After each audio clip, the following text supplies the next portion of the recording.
Do you remember that photo, that famous photo on Twitter? It was a year or two ago, and it was a police force. Was it Merseyside? It was Liverpool Police. They had a big vehicle on the side of the vehicle said, "Causing offence is an Is offence." an offence, No, and it it's was just, yeah, not.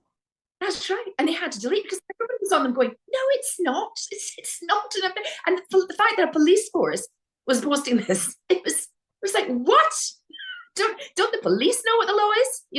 And that's how they. I think the police have got involved in all this now for one simple reason, that crime is so low now.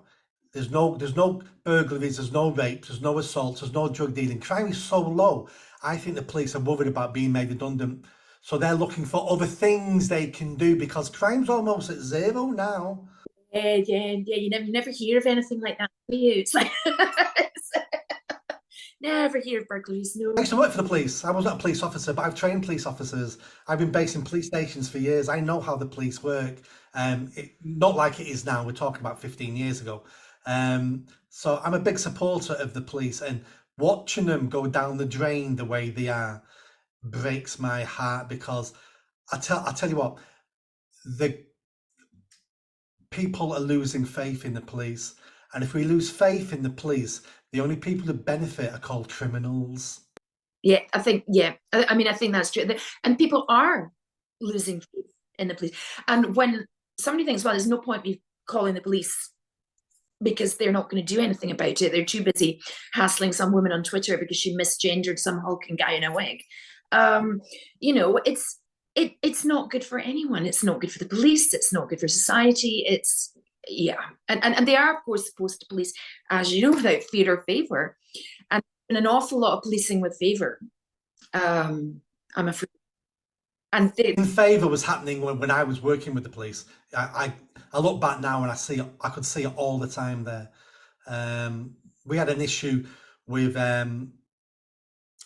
lewd acts in Manchester City Centre, in the gay village, this underground canal path where men would meet up and have sex with each other, which is illegal because it's outside.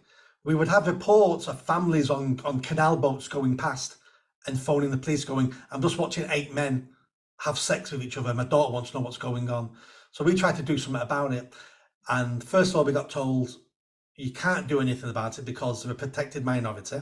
I mean, this isn't the gay community. This is a tiny, tiny fraction of perverts who just happen to be gay. So we spent a year consulting with the gay community in Manchester before we did any enforcement. And the week before we commenced enforcement, it got decided we'll drop the whole thing because we're scared of what the press will say. So we dropped it all. Right. And that was 15 years ago. So it was already happening then. Right. You're right. Yes. Imagine. Yes. Oh my gosh.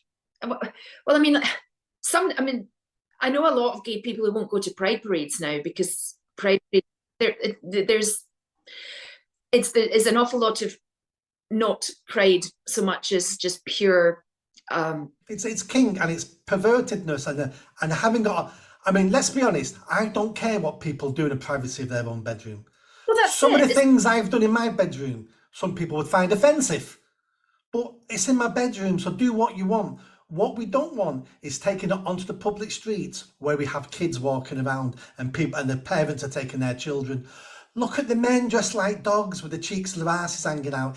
Isn't that wonderful? Well, no, it's not wonderful. You should be experiencing that at 7 years old. Yeah, well, exactly. And sometimes you'll say, oh, well, people shouldn't bring their kids to pride parades, but they've been encouraged to treat invited family affairs. Yes, and stuff. They're invited to go. And besides, kids and their parents are out around town all the time, and it's like and I think it's time for a return of kink shaming. It's kind of, I thought the whole point of a kink was that like you got the thrill of doing something sort of slightly illegitimate or scandalous, and now like how does that work then? Because if it's all over the public streets, how is it? The part of that kink then will be 10,000 people are looking at me. That's turning me on now. Forcing people to watch them, exactly. Yeah. But I mean, I'm actually in favour of the return of kink shaming. I mean, it's like we need to return to a lot more traditional values where we have shame in society. Shame used to make most people behave themselves in many, many ways. But we don't have shame anymore now. It's actually now a negative to shame somebody. That's why society is becoming dysfunctional, because it's now, we're told now, your lifestyle is as equally valuable as anybody else's lifestyle. And we know that's not true, but we're told it is true. And it's breaking down some of the barriers. And what tradition and social values really are, they're solutions to problems we forgot we had. And now we're taking those traditions and social values away. The problems are all coming back that we thought we'd solved.